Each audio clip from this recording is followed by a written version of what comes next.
Do you know how powerful you are? Welcome to Rise Urban Nation. Welcome everybody to Rise Urban Nation. Reshaping and elevating your mindset to help you achieve what you believe. Sometimes we don't even see our own greatness. You can't be what you can't see.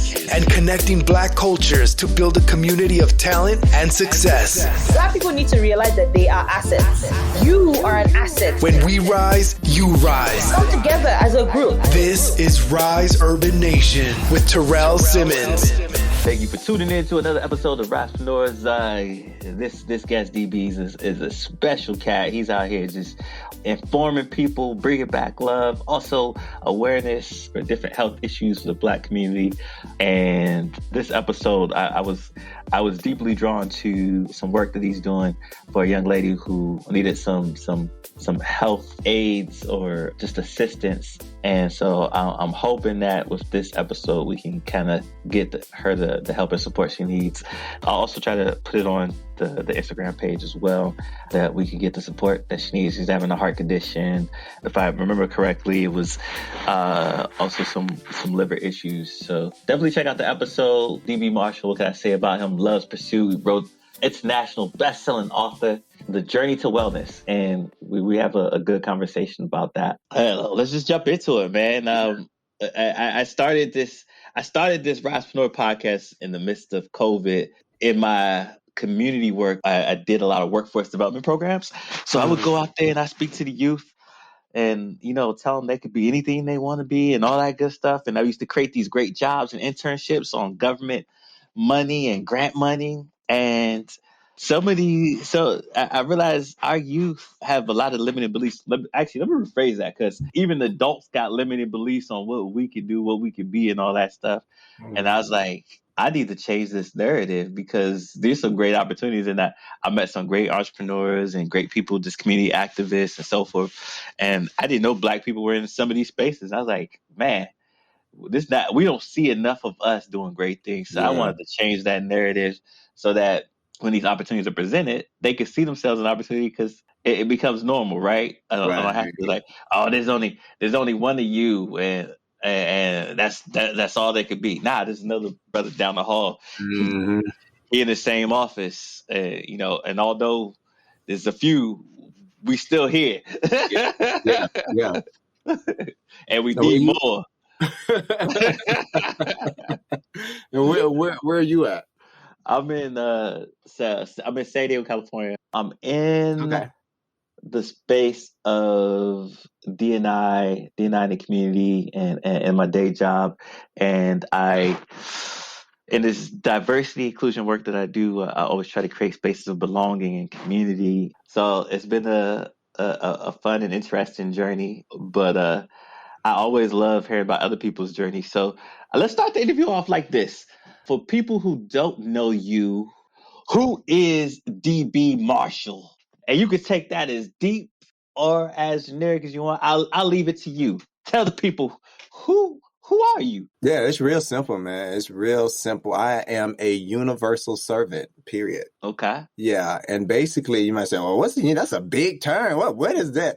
No, it's basically, it means that I came to a point in my life that I understand that I was meant to serve others, hence a social worker, hence a kidney advocate. I'm a kidney patient, but I'm a kidney advocate too, mentoring individuals, working as a intern clinician. Those are ways that I kind of give back in my community. Okay. I love that. I love that. How did you get into this work? Because nobody leaves school and say, I'm gonna be a universal servant and because you tell any, I don't know where you grew up at, but I'm pretty sure you didn't see this coming straight out of high school, or maybe you did. I don't know. Tell me the story.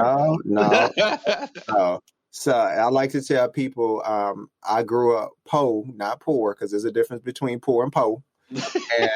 And being poor, you make do with what you have, whatever resources that you have. I didn't realize that we were so underserved, underrepresented, undersupported financially until I got to high school.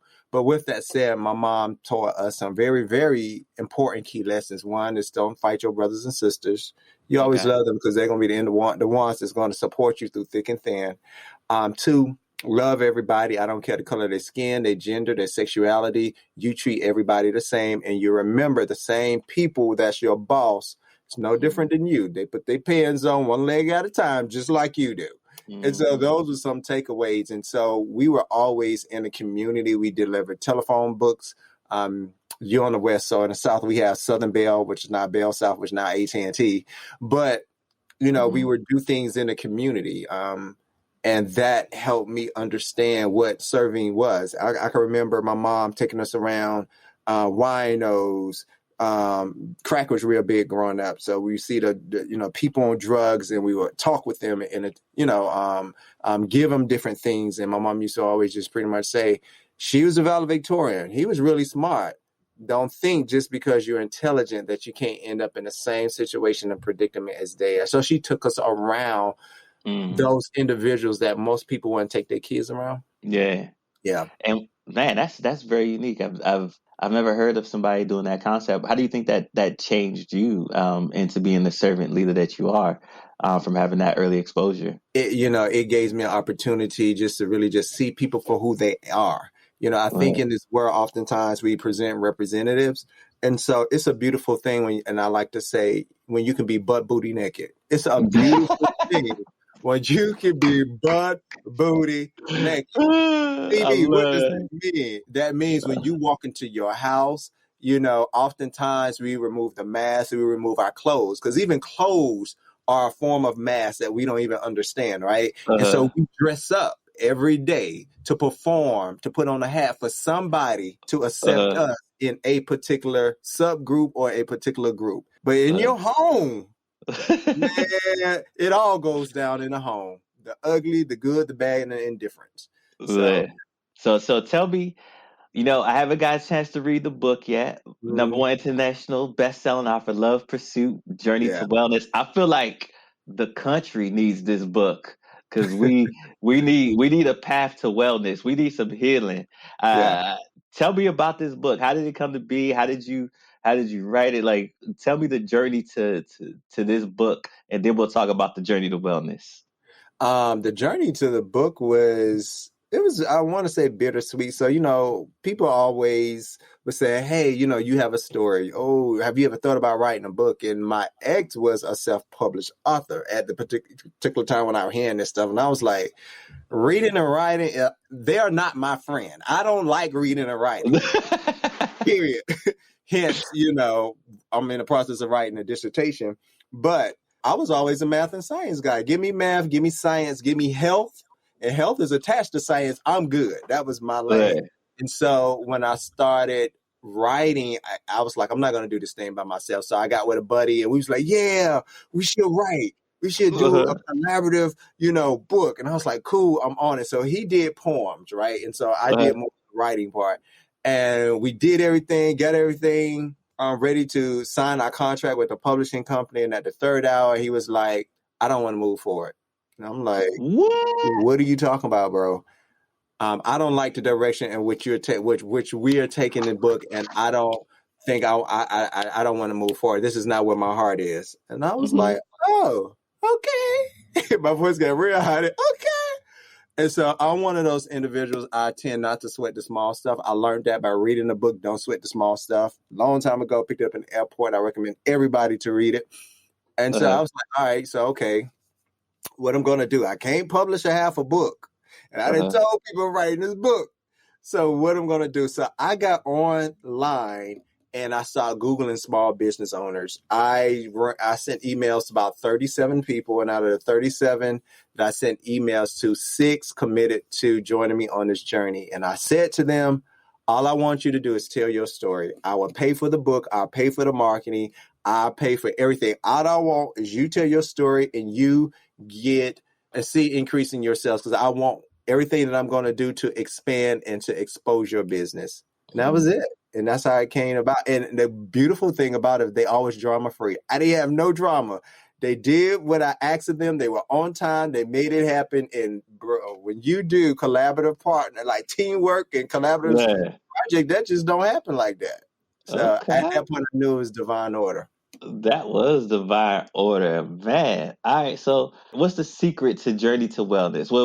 What kind of gems you dropping in there? The main secret is really sitting your mess. Okay. So let me tell you about mess, right? And I'm guilty of it too. We like to go over to people's houses and jump in their swimming pools. Uh-huh. With our oily skins, our dirty hair, our dirty skin, and pulled off our socks and dirty their pool. But nobody ever said, hey, I swim in your pool. I know you have to keep this pool up. You got to get chlorine. You got to pay for the water. You got to keep the leaves at the pool. Why don't I just assist you with doing that? So what we usually do is we go, we have fun, then we leave their pool all messed up, dirty and nasty. And nobody ever wants to go clean up their mess.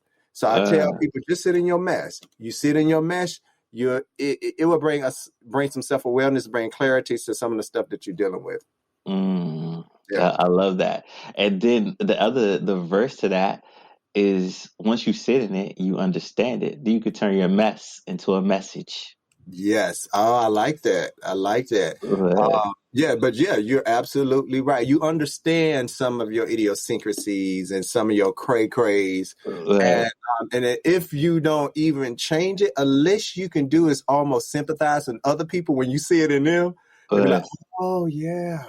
Or you can show some type of empathy. Okay, yeah, I do that. Let her have her moment. Let her have her moment. Yeah, that reminds me of me. Yeah, that is so true. That's so true. Man, like you hitting on a couple things, especially in this journey of me going through my mess, going through, the mess of trying to, bridge different communities together, cultures together. It gets messy, and Real messy. So let me take it back real quick, because before you were an international best-selling author, your career journey, from just hearing it in the beginning, there's just a couple different things you do, and I know there was a path to get there. And I always like to tell folks who are listening to these things that, everybody has a starting place.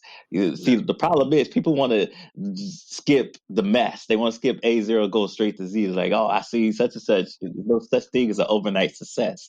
So before you tell me the journey, I want to know this one question. What was your first job? What was your first job, and what did you do in your first job? And were there any lessons that you learned in that first job that you kind of took with you as you went through your mess to this journey to where you are today? Yeah. Well, first of all, I want to throw the Bible at you because you just made a really great point. There's a journey. And that journey oftentimes ain't pretty. It's just not pretty. But my first job, man, I started working when I was 14 years old, and it was at Burger King. And to this day, I still eat Burger King. It is like, oh my God, I love Burger King. But I'm saying, what I want people to know, when I first started working, it was more of a sense of pride to want to be able to get a job at that particular time, to go to job and go to school for a time and still have perfect attendance. I got all my trophies, but I had perfect attendance from elementary all the way to high school. And not only that, I'm the oldest of four, and my mom was a single parent. So oftentimes I would bring my money home and make sure my sisters got their hair done. My mom got the money she needed to buy clothes and things of that nature. And at that time, I made $3.35 an hour. And I know y'all like, what? Who? Yeah, minimum wage used to be $3.35 an hour. And not only that, I worked on weekends and I was a janitor. I cleaned toilets and I scrubbed tile floors and I took out trash. My goodness. Yeah, that was my first job. Jobs. You worked like a Jamaican. You had 3 jobs, man. You're the flight attendant, the airline stewardess, and the pilots. And look, my family gonna laugh at you because that's the running joke in my family for me. You don't know that, but that is really seriously from the time I worked to today. That is the running joke in my family at the family reunion. Man, you don't gotta keep one job. You gotta have 2 or 3 at one time. Oh my goodness! So what were the steps that you took from going, because I mean, you're a servant leader in these kind of social work and government jobs that you had, Yeah, and you went to doing the author. What was kind of the steps that you took to go down this route? Like, give me if man. there were steps. I'm trying to piece it together, but I'm not sure how. So you have to tell me the steps that you got from here to there. I mean, life really, man. So I appreciate the government and I thank the government quite often. And I know some people have issues with the government, and I have. You know, government don't always do everything correctly, but the government helped raise me. What do Yeah. I mean by that? What did DB mean by that? Because of the government, we were able to get food stamps. We had food to eat. In addition to that, and I didn't know that till a few years ago that my mom was on a wait list for 11 years to get HUD housings to get us out of those apartments. And so Okay. once we got that HUD home, man, everything changed because I was then exposed to what middle class was. So I went from poor to poor with hope. And so poor with hope basically means like, oh, my neighbor drives an Infinity. Oh, my cousin them live across the street and they have a pool. Oh, they just built a mansion on a corner. And so oftentimes when you are exposed to more and bigger, you can see yourself with more and bigger. And so that changed everything. So when I saw that and started doing the research, I was like, you know what? One day I'm going to move my family up out of here. And that was my goal. Yeah. Yeah. And look, you did it. 3 jobs later, mine. I did it. So what's some steps that you kind of took to go from moving your family out of there and then going in the direction of writing this book and starting the love pursuit? And I assume the love pursuit is something. It's not just. It doesn't stop with the book. It doesn't seem like with you. It's embedded in everything that you do. Yeah. So tell me about what are the steps that took you to that journey to embed it in everything that you do and write this book and spread it Yeah. and that love to the world. Whether it was embedded or sewn into I like to say, into my soul and into my skin. And I absorbed all of that from my mom, my dad, and my grandmother. At the end of the day, it's stories of my grandfather. I was always told how wonderful my grandfather was. He passed away when I was 1 year old. And so with that, I've just always kind of carried that. So I have a very strong knit family, even my cousins, aunts, like everybody, like we are really a tight-knit family. And so that kind of poured into my young adulthood. And so I didn't realize I was poor till like high school. And so once I realized what that looked like and I started dating, then I started dealing with chaos and drama. And so here I was, this naive guy who've just always been around loving people. We party, we pour, we went to the beach. I'm from Miami, so we didn't have no money. So we always went to the beach because it was free. And we always had food in deep freezer. So we just throw some on the grill and, we party. And when I started getting into a relationship, I started being exposed to the lying and the cheating and the manipulating. And I was like, oh my God, dude, what is this? Like, it was foreign. And I never forget, I had just bought my car. I had to have been 18 or 19. I had just bought my first car all by myself. My mom had bad credit. She probably killed me. But I bought my first car from the credit union because I was in the credit union. And my mom got in the car and there was a burn in the seat. And she was like, what happened? What, you just got the car? I said, oh my, it's a cigarette burn at the time. Somebody I was dating, they smoked cigarette. Oh yeah, that's a Newport brand. She was like, baby, that ain't no cigarette burn. I said, yes, it is. They told me it's a cigarette burn. She said, baby, that's a reefer burn. That's reefer. Somebody been in this car smoking reefer. And I was like, stunned. Like, that was my first introduction to like someone lying to me because my mom is very direct and bold. And so through that, I went through that whole journey of, hey, am I good enough and all that kind of stuff, what it is that I'm not doing. But what really like tipped me over, I've been married twice, both for 10 years.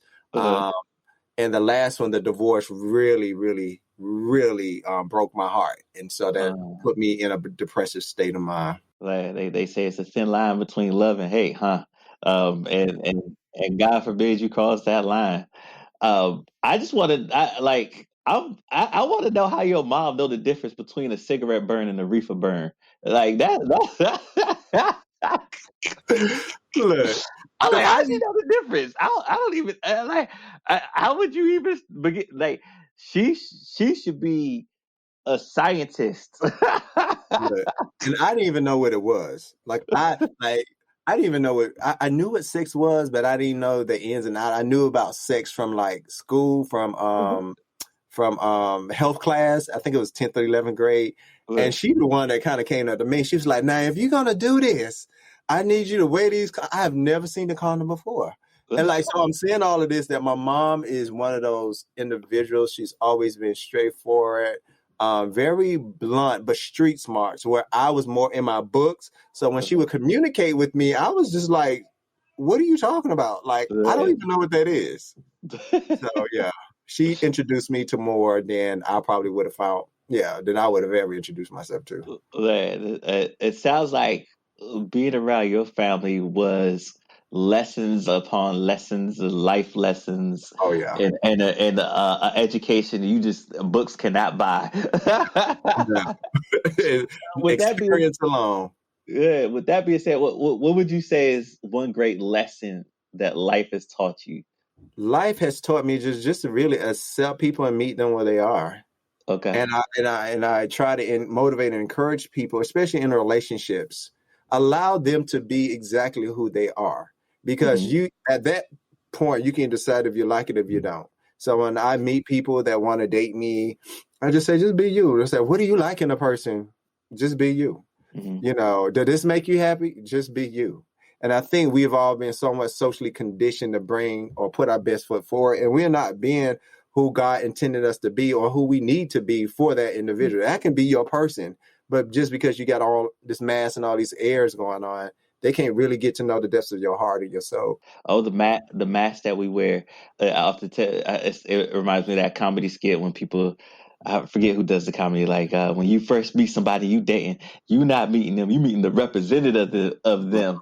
You meet the version of themselves that they would like to be, they would hope to be, but they ain't there yet. Right.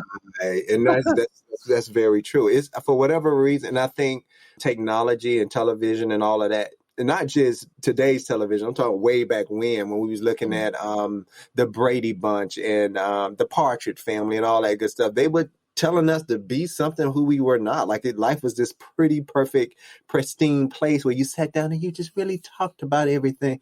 No, there's something. You yell, you scream, you cuss, you fuss. You know, that's part of life. Do you believe that's why divorce is high in America today? Because people are too busy being a facade of themselves, and then when they can no longer be the version that they think the other person wants them to be, that's what causes the breakup is I think, yeah. So I think one of twofold probably, people are showing up not necessarily being who they are intended to be. And I think on the flip end, people are looking for something that they want that they are not. And they're hoping that the other person is going to help fill in those gaps to justify or validate who they want to be or who they intend to be. That's so true. Now, why do we do that? That's the question. Like, wouldn't it just be easier? Why do people? Why do you think people do that? I want to say a lot of it really just stems from the subconscious and childhood. So, for instance, I didn't grow up with my mom loving me, my mom, dad, or my grandma saying I love you, hugging me or kissing me as a child, or telling me I look handsome, you know. But I heard, you know, skinny, four eyes, all kind of different things, right? And so we tend to want validation from people. It's just human nature. And when we don't necessarily get it from home, then we start seeking it in other places. And so you can even get that from home as a child. Then all of a sudden, middle school is like a big deal. Back then they called it junior high, but I think they call it middle school now.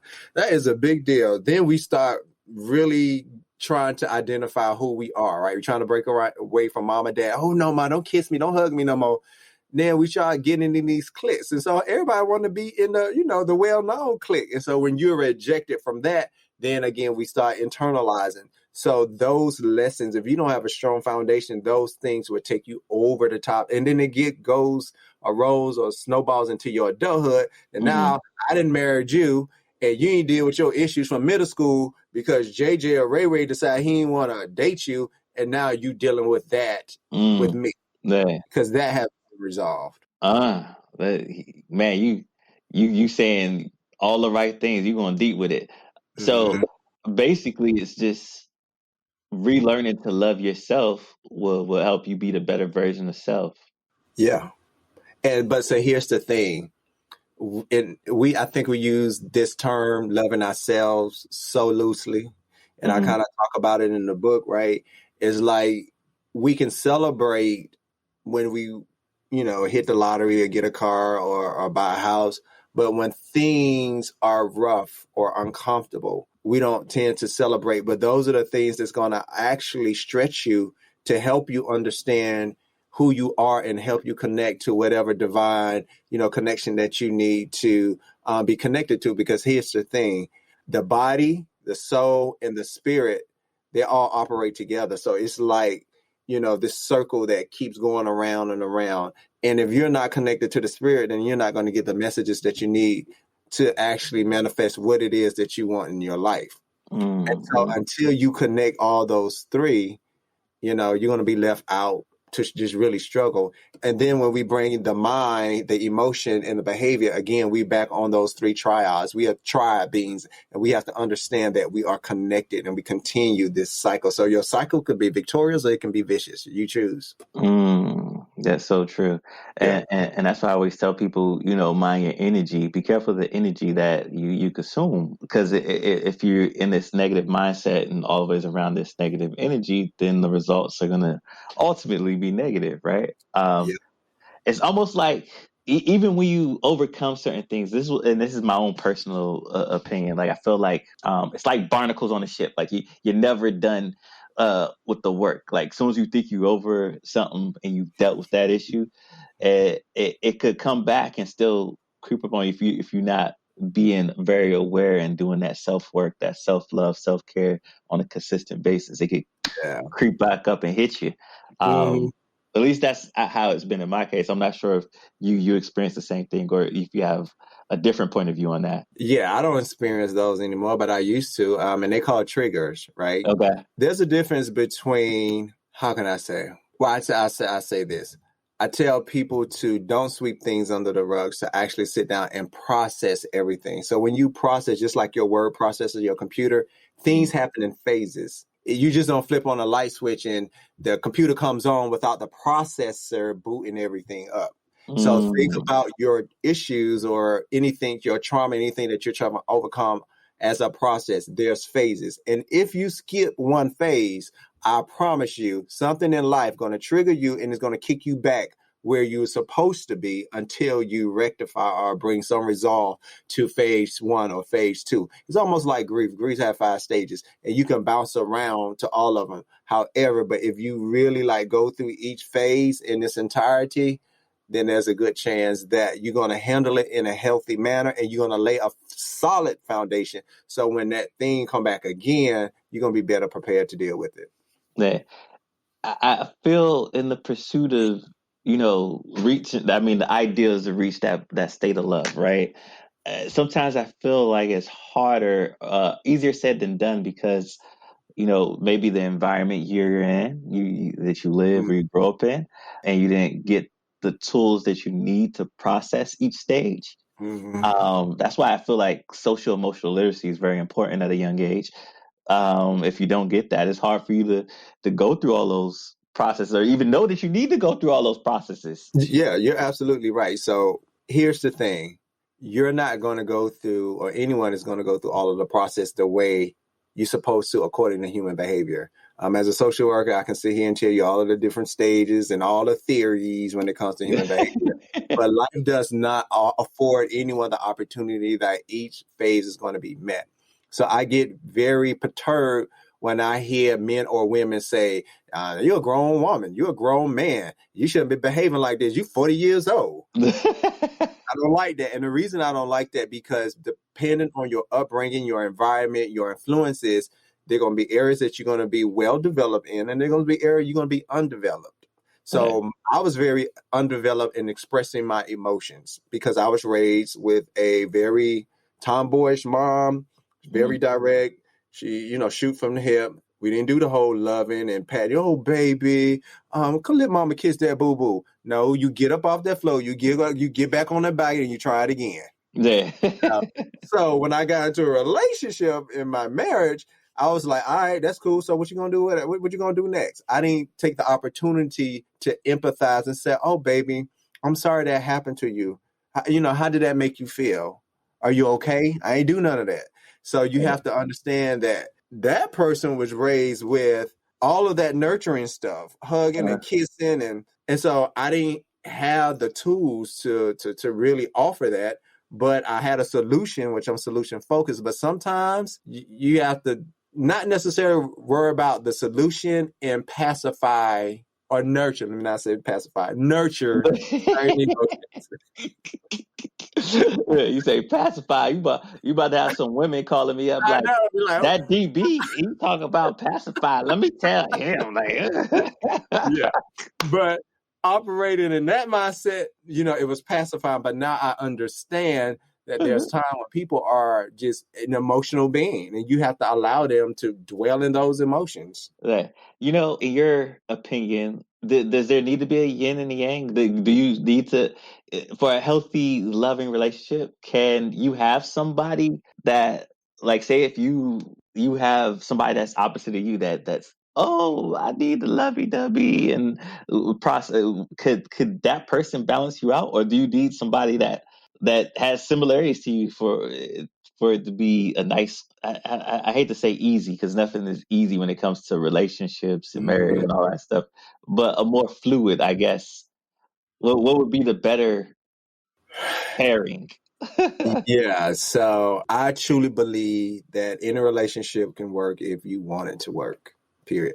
Ooh. And basically, if you say, hey, I want you, I believe in my whole heart that you are my person, I'm going to do what it takes.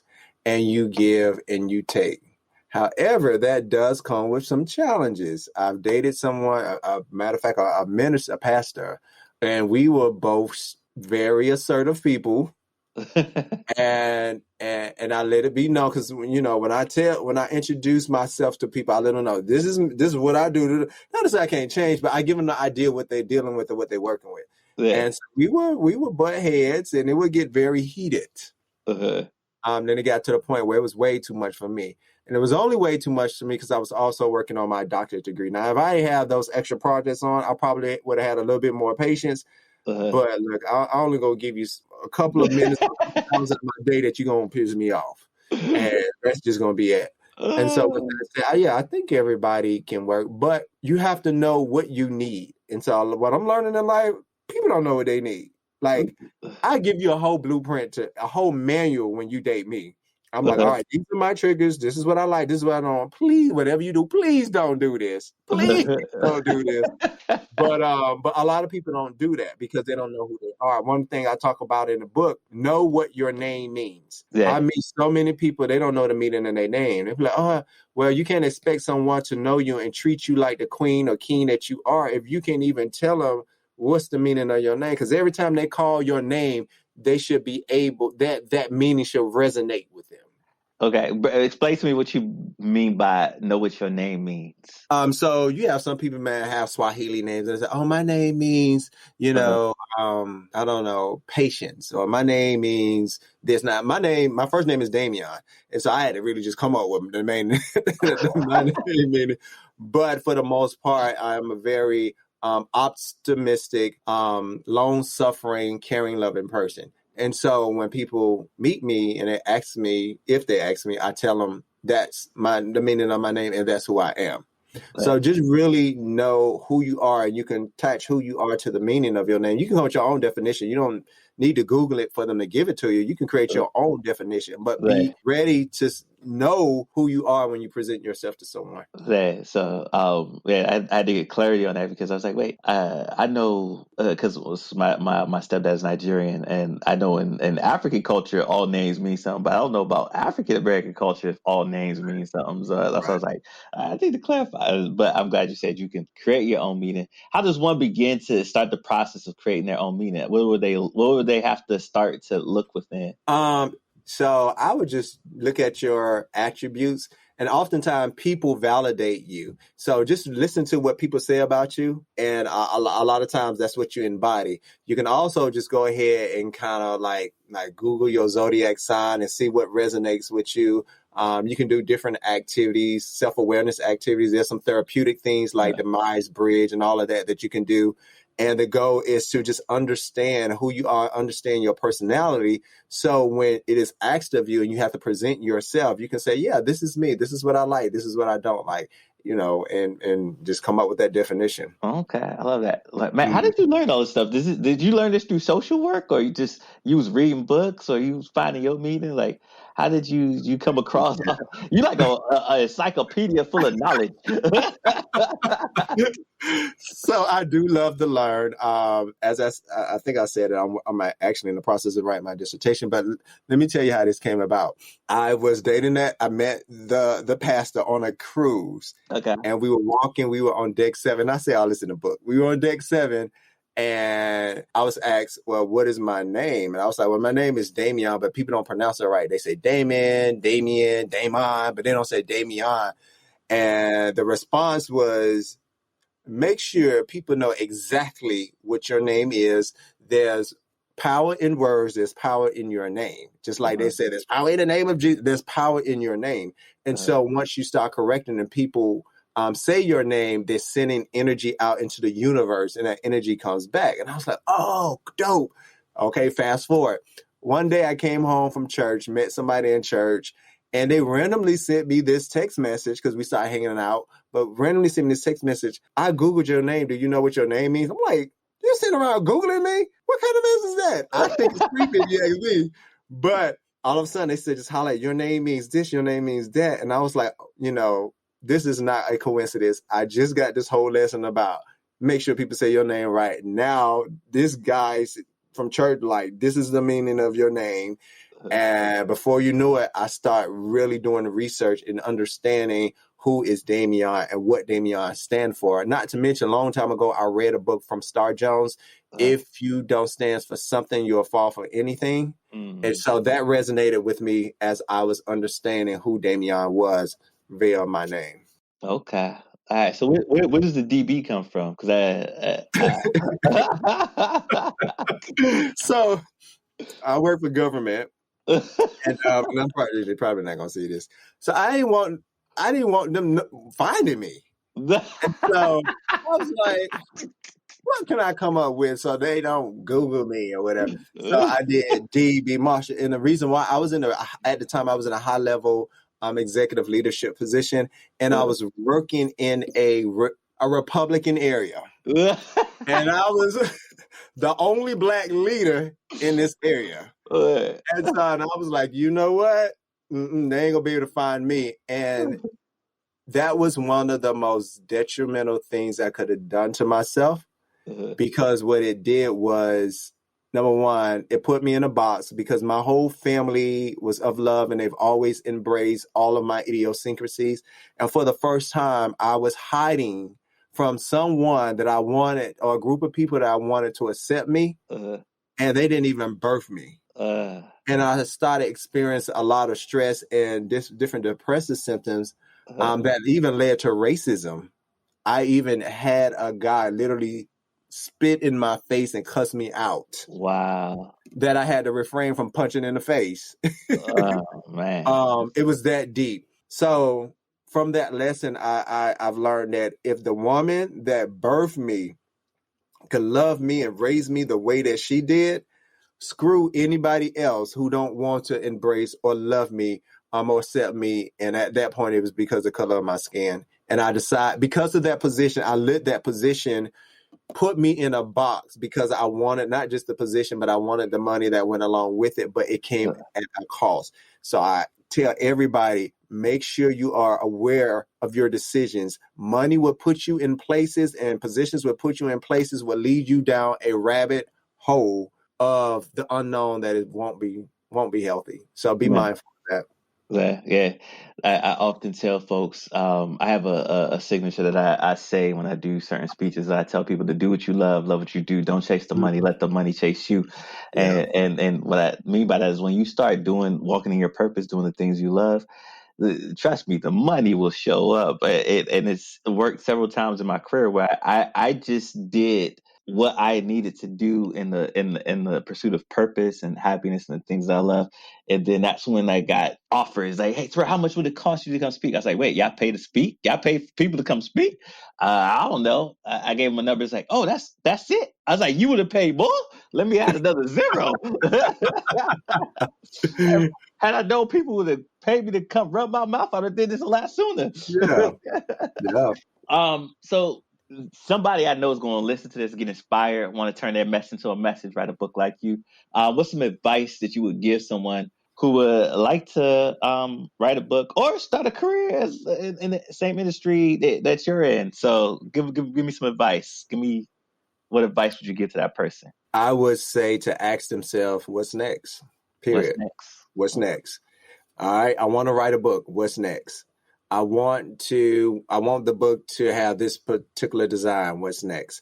When you put what's next in your life after a particular goal or a particular project, it's going to encourage you and motivate you to continue, to keep pushing, to keep striving. And especially when you're doing something that you truly love doing, it doesn't seem like work and you don't hate it. Because I tell you, I wrote this book in 6 to 7 months. That was not the plan. However, that's what happened. But I spent a lot of sleepless nights, 2 hours, 3 hours, 4 hours of sleep. Sometimes I gain, I call it COVID weight now because I'm blaming COVID for it. But I gained the weight. I wasn't eating as healthy because of the deadlines that I set before myself that I didn't realize it was really almost unrealistic to do it in a healthy manner because I realized people didn't take years to write books, right? And here I am writing one in 6 months. But just continue to put that what's next because it's going to light a fire under your butt and it's going to remind you that something else needs to be done and your work is not done. Purpose don't stop until you are 6 feet under or in somebody's casket. And even then, I think our soul still has a purpose to help others, whether you become an angel and you guiding other souls here on this earth, but purpose never stops. It's ongoing. Yeah, I love that. I love that. So, what do you think the future has in store for, more Black authors like you, joining the space and want to do this work? What do you like? I mean, you did it in 7 months. That's, man, hats off to you. Yeah. That's quite a feat. Like, what do you see the future being like for other young Black creators like yourself? I think the world is at their feet. Just leap out on faith. And even now, sometimes I still kind of cringe. I ask myself, are you emotionally prepared to get feedback from your book? Like I'm still trying to manage that. I have to brace myself because again, it's about developing. Everybody develop at their own place. But just go ahead and take that chance, get out your head, make it do what it do. If it's not perfect, it's okay because as long as you have air in your lungs and you can breathe, there's another opportunity to try again and make it that much better. Yeah, and don't forget to breathe in the process. People, they get all stressed out and they hold their breath. So, I feel like me and you could talk for hours, but I try to keep these at a drive length if people still even drive anymore, but no longer than an hour. What are some projects that you're currently working on and where can people find you? So people can find me on Love Pursue ATL. Okay. I'm on all social media platforms. That's LOVES PURSUIT ATL, short for Atlanta. It's also my website, lovespursueatl.net, not .com, but .net. And what do I have in the pipeline? I'm actually, believe it or not, I have several books already in the pipeline because I was writing others while I was writing that one. Weird. Yeah, I know.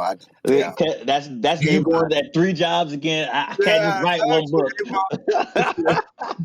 I have that in the pipeline. The goal is to get my dissertation completed. My goal is this year, no later than winter of next year, which I know I meet that goal, but I really want to just finish it this year to kind of get that off my plate and really start, just traveling and empowering and helping people I'm a kidney patient, so I spend a lot of time mentoring kidney clients, people on dialysis and things of that nature. So I think that's where my heart and my soul is going to go. Just make sure people are donating kidneys and able to have kidney transplants. Thank you for that work you do with the kidney patients and kidney. Wait, let's back up real quick before we go. So tell me about the journey.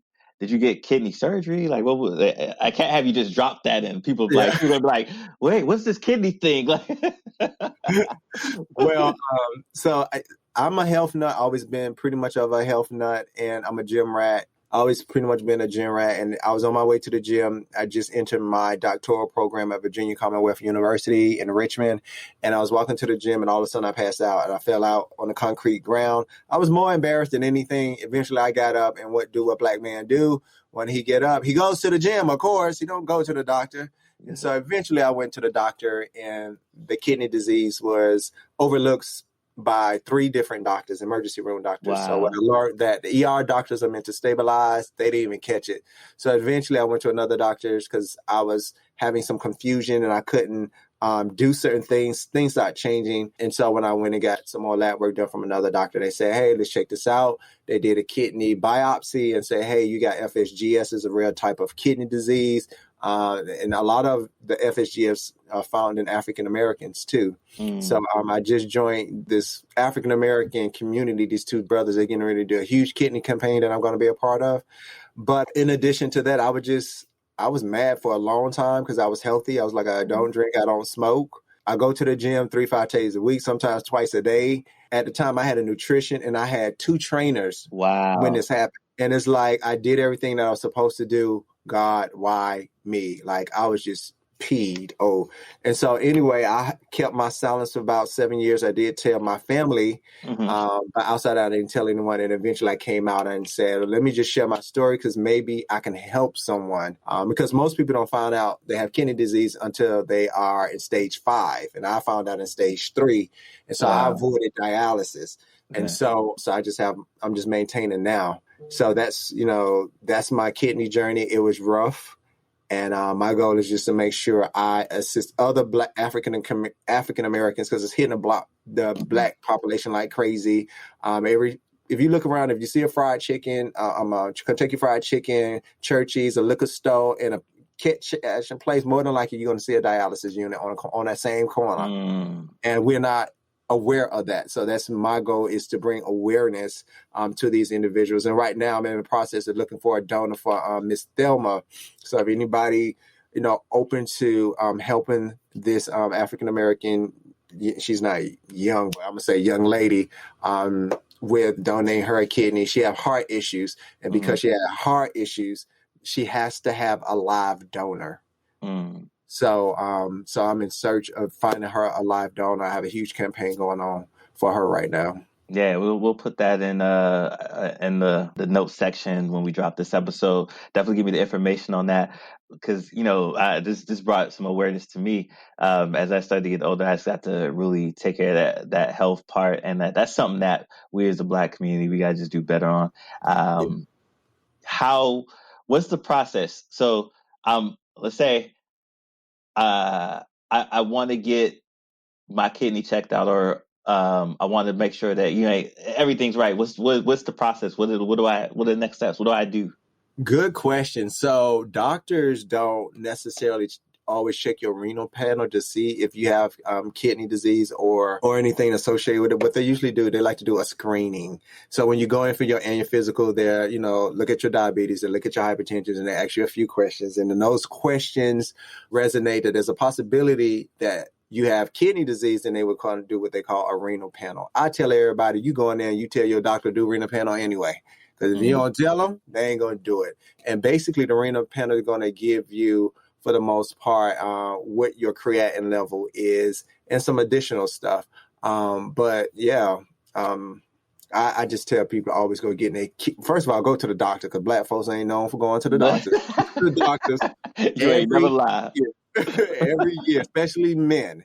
Every year, go ahead and go to the doctor. And if you have hypertension or diabetes that run in your family, you are at risk.